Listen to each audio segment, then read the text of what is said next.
Hello दोस्तों, मेरा नाम है सुरेश कुमार और आज बात करूंगा अल्बर्ट आइंस्टीन की। जो कि वो जब छोटे थे ना, तो वो बीमार थे। उनका हाथ-पाँव जो था वो बहुत ही पतला था। सर थोड़ा-सा भारी था, यानी कि थोड़ा-सा बड़ा था। तो उनके माता-पिता बचपन में खुश नहीं थे, क्योंकि बच्चा थोड़ा-सा बेढंगा था। लेकिन फिर भी डॉक्टरों से जब उन्होंने सलाह लिया, तो डॉक्टर लोग उनको बताया कि आप चिंता मत कीजिए, धीरे-धीरे समय आएगा तो ये सब कुछ ठीक हो जाएगा। तो धीरे-धीरे अल्बर्ट आइंस्टीन बड़े होते रहे, वो पढ़ाई किए, उन्होंने पॉलिटेक्निक की परीक्षा दी, उसमें परीक्षाएँ पास की। एक लड़की से भी उनको प्रेम होता है जिसकी वजह से उनका शादी हो जाता है, फिर उसके बाद में वो भी छोड़ देती है।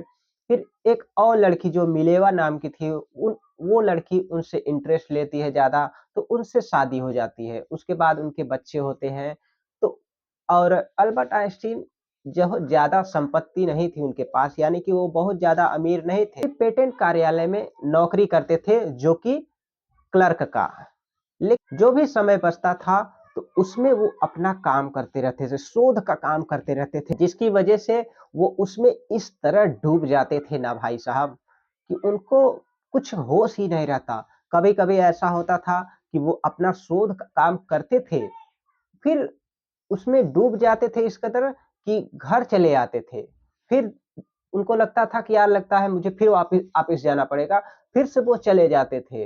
इस कदर मैंने उनको पढ़ा कि वो अपने बाथरूम में भी घुसे रहते थे, शोध का कार्य करते रहते थे, घंटों-घंटों तक उसी में डूबे रहते थे। तो मुझे एक चीज़ समझ में आया कि जो भी इंसान अगर अपने काम में इस कदर डूब जाए, सोचो उसको सफल कैसे नहीं हो सकते हैं।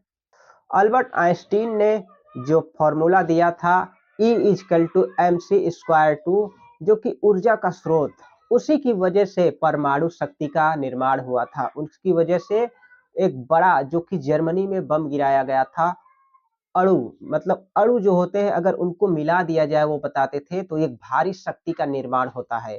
तो उसकी वजह से जो शक्ति का निर्माण हुआ, यानी कि जो परमाणु बम बनाया गया था, उनकी मदद से ही बनाया गया था। एक लड़का आया, उनसे पूछा कि अगर आप इस समय की सापेक्षता को बताएँ थोड़ा आसान भाषा में, तो मैं इसको कैसे समझूँ? तब वो बताते हैं कि अगर कोई जलती अंगीठी हो, उसपे अगर आप हाथ रखें, तो 1 मिनट का समय आपको घंटों तक लगेगा, यानी कि घंटों-घंटों का समय लगेगा 1 मिनट जब जलती अंगूठी होगी। लेकिन वहीं पर अगर आप किसी दोस्त के साथ में, यानी किसी लड़की दोस्त के साथ में बैठे हैं, तो आपको 1 घंटे का समय 1 मिनट का लगेगा। यानी कि वो इतना आसान भाषा में समझा दिए कि लोगों को समझ में आ गया कि समय की सापेक्षता क्या है। और एक बार जब वो काफ़ी महान बन गए थे, सफल हो गए थे, तो एक लड़का आता है, उनसे पूछता है कि सर आप महान हो चुके हैं, हर जगह आपका नाम है। कृपया मुझे भी सफलता का मार्ग बताइए ताकि मैं भी सफल हो जाऊँ। तब वो बताते हैं कि लगन, अगर आप कुछ भी चाहते हो, उसमें इस कदर डूबो लगन के साथ कि फिर आपको कुछ भी होश ना रहे। अल्बर्ट आइंस्टीन जब लास्ट समय में डॉक्टरी में जा रहे थे, काफ़ी बीमार थे, तो उनको जब डॉक्टरी में ले जाया जा रहा था, तब वो अपना चश्मा और कलम माँगते हैं। तब डॉक्टर लोग उनसे पूछते हैं कि आप इसका भला क्या करेंगे इस वक़्त? तब वो बताते हैं कि शायद मरते वक़्त भी मैं कुछ समय जो बचा है, अगर मुझे भगवान का कुछ भी सुराग मिल जाए कि इस धरती को उन्होंने कैसे बनाया, तो मैं उसको लिख लूँगा। ताकि आगे आने वाले लोगों को काम में आ जाए। सोचो उनकी ये देने की भावना जिस इंसान के अंदर आ जाए, मतलब देने की भावना जिस इंसान के अंदर आ जाए, तो सोचो वो सफल कैसे नहीं होगा। इसलिए भाई साहब जो भी आपके पास है ना, उसको देना चालू कीजिए, क्योंकि जो भी दे रहा है, उसको दुनिया जानेगी ही जानेगी। इसलिए आप भी देना चालू कीजिए, सफल होना है तो आप भी दीजिए। और वो बताते हैं कि बुद्धि का संकेत ज्ञान से नहीं है, कल्पनाशीलता से है।